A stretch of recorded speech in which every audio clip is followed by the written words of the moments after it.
The United eSwatini Diaspora has protested in Pretoria today.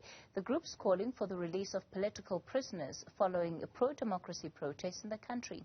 Demonstrators have also called for an end to economic mismanagement by King Mswati. We're joined now by Lioness Sibande, who's with the United eSwatini Diaspora. Good evening to you. Thanks for your time.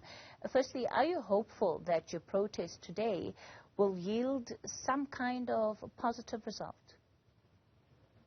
Thank you, Kathy, and Newzroom Afrika. Good evening to all the viewers at home. We did go there with the hope we can't give up and think nothing will happen. We keep on trying until someone takes action and hears our call. Let's talk about the political climate in eSwatini right now. How would you describe it? For now, Kathy, the political climate in Swaziland is bad. But maybe before I go there, I would love to thank the police, which is the junior officers in the country in Swaziland, who have chosen to be on the side of the Swazis and defy the orders by the king to shoot at the protesters who have always been unarmed. And to also thank the Transport Association of Swaziland, who have made us proud and stood with us as Swazis and helped us with the two-day shutdown that started yesterday and today. Then going to the issue of the political situation right now in the country, it's still volatile. Things are still bad, and the police force, the defense force, and there is this other police force that's called the OSU. They still continue shooting at Swazis and killing them. And now Swazis have stood up and decided to defend themselves.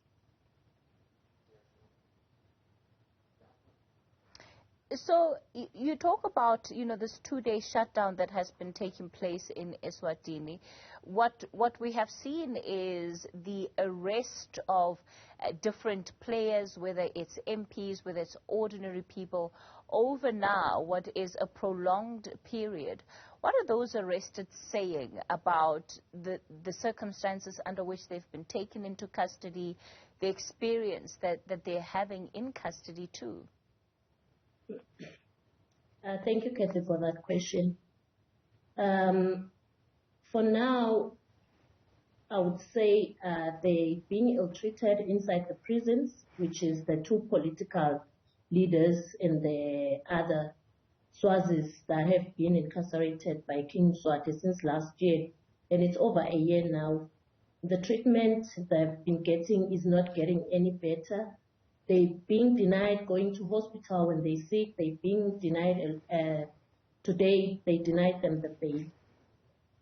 Whereby we all know that whatever they said and the charges that have been created by King Mswati against them is all lies. Here in South Africa, Kathy, you South Africans, you usually choose or go and appoint or vote for councillors for the municipalities. It's also the same thing in Swaziland, but it's called Member of Parliament that represent the different constituencies. So when they went there to Parliament, sent by the people, chosen by the people, voted for by the Swazis. And when they got there, they spoke because Swazis were now tired. We have been pushed to a corner and being exposed to poverty for the longest time, whereby the royal family is enjoying all the benefits of our hard labor. And what these two MPs and the one that managed to escape and is in exile, they stood for the rights of Swazis and openly said what the Swazis were sending them, that we need jobs. They should stop looting the Swazi money. We need job opportunities. You can't get a job in Swaziland if you are not related to the royalty or you have a connection with someone who's close to the royalty. Whether you can study, people who have degrees and everything, they are sitting at home with nothing. And that's all they're suffering. And now there's charges that they've been given, which is they now being called people that are against the king and want to destroy the monarchy. All right. And just to remind you, Kathy, before I finish now, remember we as Swazis at first we just wanted an elected prime minister, but now it has escalated to this situation that we're in right now. Lioness, Sibande will have to leave it there. She's with the United eSwatini Diaspora. Multiple marches being held in South Africa and in Swaziland.